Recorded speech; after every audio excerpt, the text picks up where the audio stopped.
Hi ಎಲ್ಲರಿಗೂ ನಮಸ್ಕಾರ. ನಮ್ಮ ಚಾನಲ್ಗೆ ಸ್ವಾಗತ. ಇವತ್ತಿನ ವಿಡಿಯೋದಲ್ಲಿ ಡಿಫ್ರೆಂಟಾಗಿ ಮಶ್ರೂಮ್ ಬಿರಿಯಾನಿನ ಯಾವ ರೀತಿ ಮಾಡೋದು ಅಂತ ಈ ವಿಡಿಯೋದಲ್ಲಿ ತೋರಿಸ್ಕೊಡ್ತಾ ಇದ್ದೀನಿ. ಇದಕ್ಕೆ ನಾನಿಲ್ಲಿ 1 ಪ್ಯಾಕೆಟ್ ಆಗೋಷ್ಟು ಮಶ್ರೂಮ್ನ ತೊಗೊಂಡಿದ್ದೀನಿ. ಈ ಮಶ್ರೂಮ್ನ ನಾವು ನೀರಲ್ಲಿ ಹಾಕಿ ಒಂದ್ಸರಿ ತೊಳ್ಕೊಂಡಾದ್ಮೇಲೆ ನಾನು ಯಾವ ರೀತಿ ಕ್ಲೀನ್ ಮಾಡ್ಕೋತೀನಿ ಅಂದರೆ ಮಶ್ರೂಮ್ನ ನೋಡಿ, ಈ ಮೇಲೆ ಇರೋ ಸ್ಕಿನ್ ಎಲ್ಲ ಈ ರೀತಿ ಪೀಲ್ ಮಾಡ್ಕೋತೀನಿ. ಪೀಲ್ ಮಾಡಿಕೊಂಡು ತುಂಬ ಮಣ್ಣಿದ್ರೆ ಈ ರೀತಿ ಕ್ಲೀನ್ ಮಾಡ್ಕೋಬೇಕು. ಕ್ಲೀನ್ ಮಾಡಿಕೊಂಡು ಸಪ್ರೇಟಾಗಿ ಒಂದ್ಸರಿ ತೊಳೆದು ಮಶ್ರೂಮ್ನೆಲ್ಲ ಕ್ಲೀನ್ ಮಾಡಿ ಇಟ್ಕೋತೀನಿ. ಈ ರೀತಿ ನೀವು ಮಶ್ರೂಮ್ ಬಿರಿಯಾನಿನ ಮಾಡ್ಕೊಂಡು ತಿಂದರೆ ಚಿಕನ್ ಬಿರಿಯಾನಿನೂ ಸಹ ಇದ್ರ ಮುಂದೆ ಏನಿಲ್ಲ, ಅಷ್ಟು ತುಂಬ ಚೆನ್ನಾಗಿರುತ್ತೆ ಮಶ್ರೂಮ್ ಬಿರಿಯಾನಿ. ಇದನ್ನೆಲ್ಲ ಈಗ ಕ್ಲೀನ್ ಮಾಡಿಕೊಂಡು ಸಪ್ರೇಟಾಗಿ ಇಟ್ಕೋತೀನಿ ನಾನಿಲ್ಲಿ. ಇದಕ್ಕೆ ನಾನು ಮಶ್ರೂಮ್ ಬಿರಿಯಾನಿಗೆ 2 ಟೊಮ್ಯಾಟೊ, 1.5 ಈರುಳ್ಳಿ ತೊಗೊಂಡಿದ್ದೀನಿ, ಮತ್ತು ಬೆಳ್ಳುಳ್ಳಿ, ಶುಂಠಿ. ನಾವು ಬಿರಿಯಾನಿಗೆ ಎಷ್ಟು ರೈಸ್ ಹಾಕೋತೀವೋ ಅದನ್ನು ನೋಡಿಕೊಂಡು ನಾವು ಇಲ್ಲಿ ಬೆಳ್ಳುಳ್ಳಿ ಶುಂಠಿ ಕ್ವಾಂಟಿಟಿನ ಜಾಸ್ತಿ ಕಮ್ಮಿ ಮಾಡ್ಕೋಬೇಕು. ಈಗ ನಾನು ಕ್ಲೀನ್ ಮಾಡಿ ಇಟ್ಕೊಂಡಿರೋ ಮಶ್ರೂಮ್ನೆಲ್ಲ ಈ ರೀತಿ 2 ಪೀಸ್ ಮಾಡಿ ರೆಡಿ ಮಾಡಿ ಇಟ್ಕೋತಾ ಇದ್ದೀನಿ. ಈಗ ಸ್ಟವ್ ಹಚ್ಚಿ ಒಂದು ಬಾಣಲಿ ಇಟ್ಕೋಬೇಕು. ಬಾಣಲಿ ಇಟ್ಕೊಂಡು 1 ಸ್ಪೂನ್ ಆಗೋಷ್ಟು ಎಣ್ಣೆ ಹಾಕೋತಾ ಇದ್ದೀನಿ. ಎಣ್ಣೆ ಹಾಕ್ಕೊಂಡು ಇದಕ್ಕೆ ನಾನಿಲ್ಲಿ ಬೆಳ್ಳುಳ್ಳಿ ಶುಂಠಿನ ತೊಗೊಂಡಿದ್ದೀನಿ. ಬೆಳ್ಳುಳ್ಳಿ ಶುಂಠಿನ ಒಂದು ಸ್ವಲ್ಪ ಹೊತ್ತು ಆಯಿಲಲ್ಲಿ ಈ ರೀತಿ ಫ್ರೈ ಮಾಡ್ಕೊಳ್ಳಿ. ತುಂಬ ಆಯಿಲ್ ಹಾಕೋದೇನು ಬೇಡ, ಒಂದು ಸ್ಪೂನ್ ಆಗೋಷ್ಟು ಎಣ್ಣೆ ಹಾಕ್ಕೊಂಡ್ರೆ ಸಾಕು.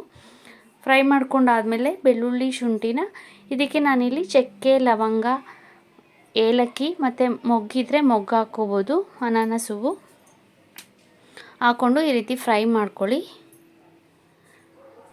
ಫ್ರೈ ಮಾಡುವಾಗ ಸ್ಟವ್ನ ಸಿಮ್ಮಲ್ಲಿ ಇಟ್ಕೊಳ್ಳಿ, ಇಲ್ಲಾಂದರೆ ಬೇಗ ಅದು ತಳ ಹಿಡಿದ್ಬಿಡುತ್ತೆ. ಇದಕ್ಕೆ ನಾನಿಲ್ಲಿ ಒಂದು ಸ್ಪೂನಷ್ಟು ಧನಿಯಾ ಹಾಕ್ಕೋತಾ ಇದ್ದೀನಿ. ಧನಿಯಾ ಕಾಳನ್ನ ಹಾಕ್ಕೊಂಡು ಚೆನ್ನಾಗಿ ರೋಸ್ಟ್ ಮಾಡ್ಕೊಳ್ಳಿ. ಧನಿಯಾ ಘಮ್ ಅನ್ನಬೇಕು, ಅದುವರೆಗೂ ಈ ರೀತಿ ಹುರ್ಕೋಬೇಕು.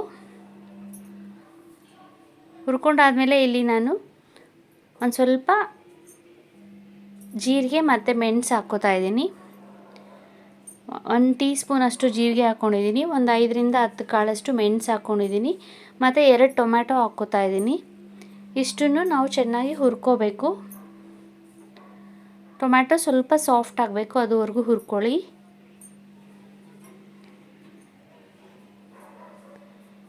ಈಗ ಟೊಮ್ಯಾಟೊ ನೋಡಿ ಹುರ್ಕೊಂಡಿದ್ದಾಗಿದೆ. ಇದಕ್ಕೆ ನಾನಿಲ್ಲಿ ಕೊತ್ತಂಬರಿ ಸೊಪ್ಪು ಹಾಕ್ಕೋತಾ ಇದ್ದೀನಿ.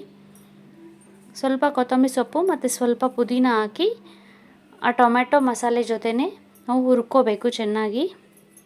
ನೀವು ಬೇಕಾದ್ರೆ ಕೊತ್ತಂಬರಿ ಸೊಪ್ಪು ಮತ್ತು ಪುದೀನನ ಲಾಸ್ಟಲ್ಲಿ ಕಟ್ ಮಾಡಿ ಸಹ ಹಾಕ್ಕೋಬೋದು. ನಾನಿಲ್ಲಿ ಪೇಸ್ಟ್ ಮಾಡ್ಕೋತಾ ಇದ್ದೀನಿ ಹುರ್ಕೊಂಡು.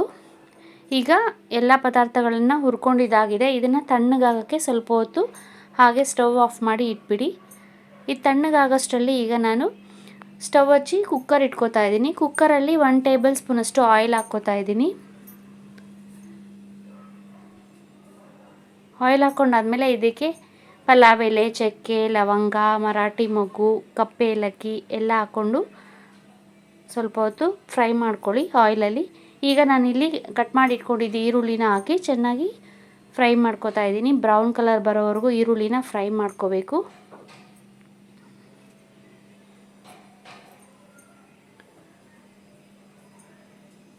ಈಗ ನಾವು ಹುರಿದಿಟ್ಕೊಂಡಿದ್ವಲ್ಲ ಆಗಲೇ ಧನಿಯಾ, ಏಲಕ್ಕಿ ಮತ್ತು ಟೊಮ್ಯಾಟೊ, ಕೊತ್ತಂಬರಿ ಸೊಪ್ಪು, ಪುದೀನ ಇದನ್ನೆಲ್ಲ ಈಗ ಚೆನ್ನಾಗಿ ನುಣ್ಣಕ್ಕೆ ಪೇಸ್ಟ್ ಮಾಡ್ಕೋಬೇಕು. ಈಗ ನೋಡಿ ಈರುಳ್ಳಿ ಚೆನ್ನಾಗಿ ರೋಸ್ಟ್ ಆಗಿದೆ. ಇದಕ್ಕೆ ನಾನಿಲ್ಲಿ ಕಟ್ ಮಾಡಿ ಇಟ್ಕೊಂಡಿರೋ ಮಶ್ರೂಮ್ನ ಹಾಕ್ಕೋತಾ ಇದ್ದೀನಿ. ಮಶ್ರೂಮ್ನ ಸ್ವಲ್ಪ ಹೊತ್ತು ಫ್ರೈ ಮಾಡ್ಕೋಬೇಕು ಆಯಿಲ್ ಜೊತೆ. 1ರಿಂದ 2 ನಿಮಿಷ ಈ ರೀತಿ ಫ್ರೈ ಮಾಡ್ಕೊಂಡಾದ್ಮೇಲೆ ನೋಡಿ ಈಗ ನಾವು ರುಬ್ಬಿಟ್ಕೊಂಡಿರೋ ಮಸಾಲೆನ ಹಾಕ್ಕೋತಾ ಇದ್ದೀನಿ. ಇದಕ್ಕೆ ರುಬ್ಬಿಟ್ಕೊಂಡಿರೋ ಮಸಾಲೆನ ಇದ್ರ ಜೊತೆ ಹಾಕಿ ಮಶ್ರೂಮ್ ಜೊತೆ ಚೆನ್ನಾಗಿ ಆಯಿಲಲ್ಲಿ ಫ್ರೈ ಮಾಡ್ಕೊಳ್ಳಿ. ಅದು ಹಸಿ ವಾಸನೆ ಹೋಗಬೇಕು, ಅದುವರೆಗೂ ನೀವು ಫ್ರೈ ಮಾಡ್ಕೋಬೇಕು. ಇದಕ್ಕೆ ನಾನಿಲ್ಲಿ 1.5 ಸ್ಪೂನ್ ಆಗೋಷ್ಟು ಖಾರದ ಪುಡಿನ ಹಾಕ್ಕೋತಾ ಇದ್ದೀನಿ. ನಾವು ಬೇಕಾದರೆ ಖಾರದ ಪುಡಿ ಬದಲು ಹಸಿಮೆಣಸಿನ್ಕಾಯಿ ಅಥವಾ ಒಣಮೆಣಸಿನ್ಕಾಯಿನ ರೋಸ್ಟ್ ಮಾಡಿಕೊಂಡು ಹಾಕ್ಕೋಬೋದು, ಇನ್ನೂ ಟೇಸ್ಟು ತುಂಬ ಚೆನ್ನಾಗಿರುತ್ತೆ. ಈಗ ನಾನಿಲ್ಲಿ ಮಶ್ರೂಮ್ಗೆ ಮತ್ತು ಮಸಾಲೆಗೆ ಸ್ವಲ್ಪ ಉಪ್ಪು ಹಿಡೀಲಿ ಅಂತ ಉಪ್ಪು ಹಾಕ್ಕೋತಾ ಇದ್ದೀನಿ. ಹಾಕಿ ಮಿಕ್ಸ್ ಮಾಡ್ಕೊಳ್ಳಿ. ನಾನಿಲ್ಲಿ 2 ಲೋಟ ಆಗೋಷ್ಟು ಸೋನಾ ಮಸೂರಿ ಅಕ್ಕಿನ ತೊಳೆದು ನೆನೆಸಿಟ್ಕೊಂಡಿದ್ದೆ. ಅಕ್ಕಿನ ಒಂದು 5 ನಿಮಿಷ ತೊಳೆದು ನೆನೆಸಿಟ್ಕೊಳೋದ್ರಿಂದ ಅನ್ನ ಉದ್ದುದ್ರಾಗುತ್ತೆ. ಅಕ್ಕಿನ ಹಾಕ್ಕೊಂಡು ಮಿಕ್ಸ್ ಮಾಡ್ಕೊಳ್ಳಿ. ಮಿಕ್ಸ್ ಮಾಡಿಕೊಂಡು 1 ನಿಮಿಷ ಅಷ್ಟು ಅಕ್ಕಿನ ಮಸಾಲೆ ಜೊತೆ ಈ ರೀತಿ ಆಯಿಲಲ್ಲಿ ಫ್ರೈ ಮಾಡ್ಕೊಳ್ಳಿ. ಫ್ರೈ ಮಾಡ್ಕೊಳೋದ್ರಿಂದ ಅನ್ನ ಉದ್ರುದ್ರಾಗುತ್ತೆ.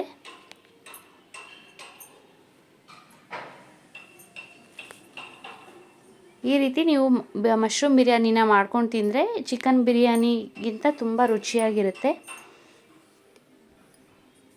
ಚಿಕನ್ ತಿಂದೇ ಇರೋರು ಸಹ ಈ ರೀತಿ ಮಶ್ರೂಮ್ ಬಿರಿಯಾನಿನ ಮಾಡ್ಕೊಂಡು ತಿನ್ಬೋದು.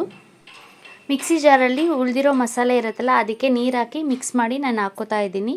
ಇಲ್ಲಿ ನಾನು 2 ಲೋಟ ಅಕ್ಕಿ ತೊಗೊಂಡಿರೋದ್ರಿಂದ 4 ಲೋಟ ಆಗೋಷ್ಟು ನೀರು ಹಾಕ್ಕೋತಾ ಇದ್ದೀನಿ. ಈಗ 4 ಲೋಟ ನೀರು ಹಾಕ್ಕೊಂಡಾದ್ಮೇಲೆ ಚೆನ್ನಾಗಿ ಮಿಕ್ಸ್ ಮಾಡ್ಕೊಳ್ಳಿ. ಒಂದ್ಸರಿ ಮಿಕ್ಸ್ ಮಾಡಿ, ಇಲ್ಲಿ ನಾನು ಸ್ಟಾರ್ಟಿಂಗಲ್ಲಿ ಒಂದು ಸ್ವಲ್ಪ ಉಪ್ಪು ಹಾಕ್ಕೊಂಡಿದ್ದೆ. ಈಗ ನೋಡಿಕೊಂಡು ಅಕ್ಕಿಗೆ ಎಷ್ಟು ಬೇಕೋ ಅಷ್ಟು ರುಚಿಗೆ ತಕ್ಕಷ್ಟು ಉಪ್ಪು ಹಾಕ್ಕೊಳ್ಳಿ. ಲಾಸ್ಟಲ್ಲಿ ಉಪ್ಪು ಹಾಕಿ ಒಂದ್ಸರಿ ಮಿಕ್ಸ್ ಮಾಡಿ ಕುಕ್ಕರ್ ಮುಚ್ಚಳ ಹಾಕ್ಬಿಡಿ. ಕುಕ್ಕರ್ ಮುಚ್ಚಳ ಹಾಕಿ 2 ವಿಶಿಲ್ ಬಂದಾಗಿದೆ. ಈಗ ನೋಡಿ 2 ವಿಶಿಲ್ ಆದಮೇಲೆ ನೋಡಿ ಅನ್ನ ರೆಡಿಯಾಗಿದೆ, ಎಷ್ಟು ಉದ್ದುದ್ರಾಗಿದೆ. ಈಗ ನೋಡಿ ಮಿಕ್ಸ್ ಮಾಡ್ಕೊಳ್ಳಿ ಚೆನ್ನಾಗಿ. ಅನ್ನ ಮಸಾಲೆ ಜೊತೆ ಮಸಾಲೆ ಎಲ್ಲ ಮೇಲೆ ಬಂದಿರುತ್ತೆ. ಸೊ ಕುಕ್ಕರ್ ಮುಚ್ಚಳ ತೆಗೆದಾದ್ಮೇಲೆ ಈ ರೀತಿ ಮಿಕ್ಸ್ ಮಾಡ್ಕೋಬೇಕು.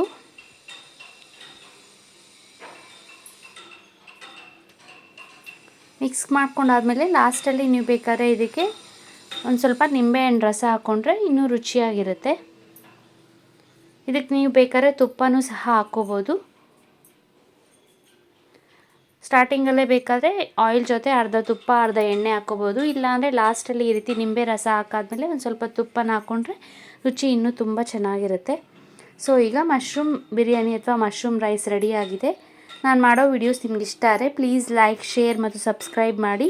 ಇನ್ನಷ್ಟು ವಿಡಿಯೋಸ್ಗೋಸ್ಕರ ನಮ್ಮ ಚಾನಲ್ನ ವಿಸಿಟ್ ಮಾಡಿ. Thank you. ಮಶ್ರೂಮ್ ಬಿರಿಯಾನಿನ ನೀವು ಬೇಕಾದ್ರೆ ಮೊಸರು ಬಜ್ಜಿ ರೆಡಿ ಮಾಡಿಕೊಂಡು ಮೊಸರು ಬಜ್ಜಿ ಜೊತೆ ತಿಂದ್ರೂ ಸಹ ತುಂಬ ಇನ್ನೂ ರುಚಿಯಾಗಿರುತ್ತೆ.